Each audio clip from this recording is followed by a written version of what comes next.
I saw this brilliant idea between the Camelback and the Sawyer Mini. One take cutting this. Cut that open. Put this on here. Oh, that's perfect.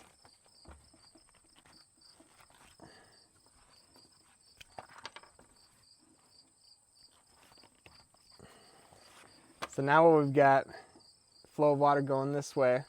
There we go. Water in.